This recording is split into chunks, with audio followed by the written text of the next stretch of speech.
of Digital Collections at the Albuquerque Museum. And I'm Carlo Ortega, the curatorial assistant of Digital Collections. Today, we're going to dig a little deeper into the topic of visual literacy and how to read a photograph. Visual literacy is a skill that allows a person to interpret pictures or visual information. In our first lesson, we went over the 4 basics of visual literacy: focus, subject, framing, and angle. These are ways a photographer presents a particular story to a viewer. Today, we're going to look at what you, as a viewer, bring to a photograph and how your perspective can enhance the story the photographer is telling. A photograph is a primary source, which means that you're looking at a first-hand account of the scene. The photographer was there, and what you see is their perspective. Just as if you were reading a diary or a letter, it's important to understand the time and place in which the photograph was created, and be aware of any events that might be playing a role in the creation of the photograph. In a letter or diary, this is sometimes known as reading between the lines. But when reading a photograph, you have to examine the visual clues given to you by the subject and the photographer in order to fill in the story. Context matters as well. What's happening outside of the frame is important. When you're looking at a photograph in an archive, turn it over and see if there are any clues written on the back. Sometimes you'll find handwritten notes with identifications of people, or a date, or maybe the stamp of a photography studio. You also want to know if the photograph you are interested in is part of a larger collection of similar photographs. The entire collection will help you examine individual images because the context will become clearer. As a final tip, you want to know if there's a negative of the image for you to look at. Negatives are the originals and often include information that can get edited out by a photographer when they print the photograph. In many cases, the print is just a cropped version of the negative, and you can trust the print to be a true example of what the photographer saw when they captured the shot. But that's not always the case, especially in portraiture. If you are reading a portrait, look closely for places where a face has been edited. Portraits are and have always been a place for finishing, or what people now call photoshopping. The changes to a person's face can be minimal or drastic. The reasons for altering a face can be many, and often it's a reflection of the beauty standards of the time, but it can also point to a photographer's bias around particular facial characteristics. There's a lot to read in portraiture, but if you expect a portrait to be the truth, you may be disappointed. The notes on the back of a photo and the comparison between the negative and its print are visual literacy clues to help you determine the characters and context of the story. Your own experiences shape how you read a photograph.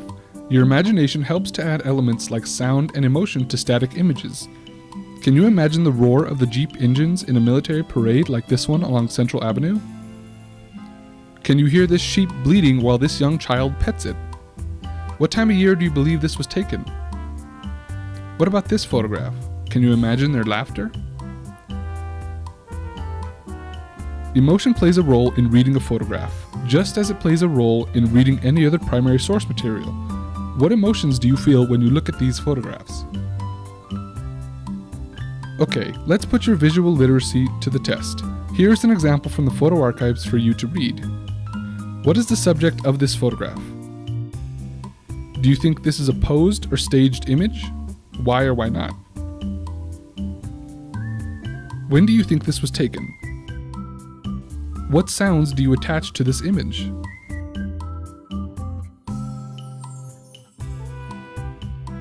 Your interpretation is your own, but to add some historical context, this photograph was taken around 1918 during World War I at the Alvarado Hotel in Albuquerque, New Mexico.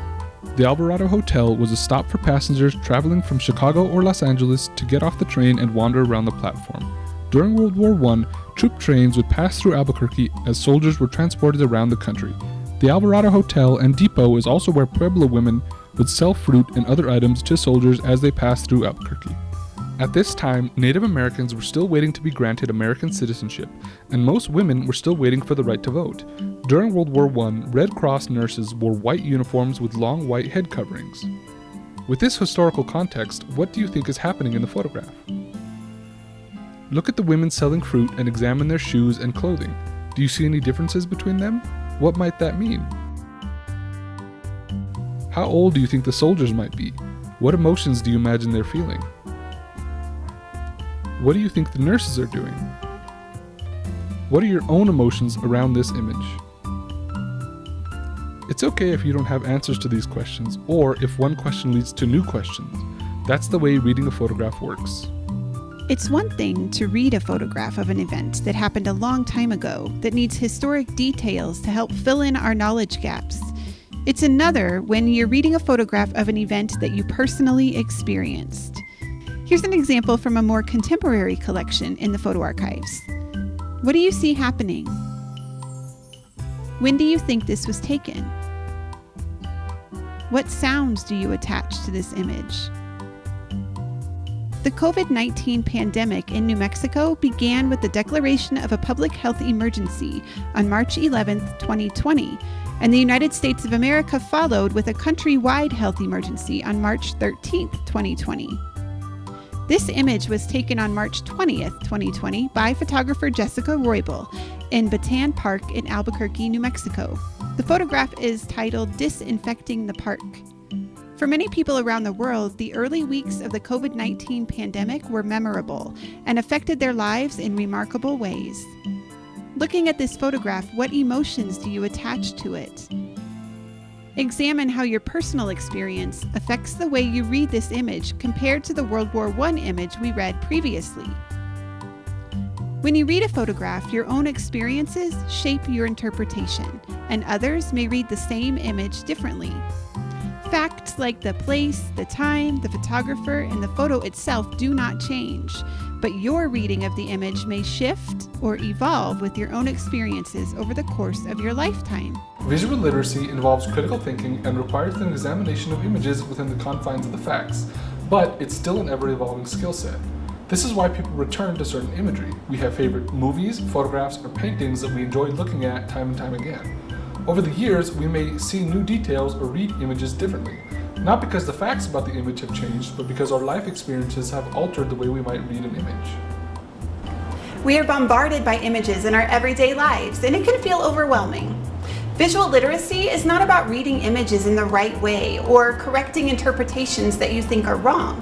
Visual literacy is a skill that you can develop in order to connect to a photograph or a work of art, understand what is being presented to you, and develop your own interpretation to help you gain a greater understanding of the world around you. We hope that through learning about the techniques photographers use to create a story and adding in your own freedom of interpretation, your visual literacy skills will grow. Thank you for joining us today at the Albuquerque Museum.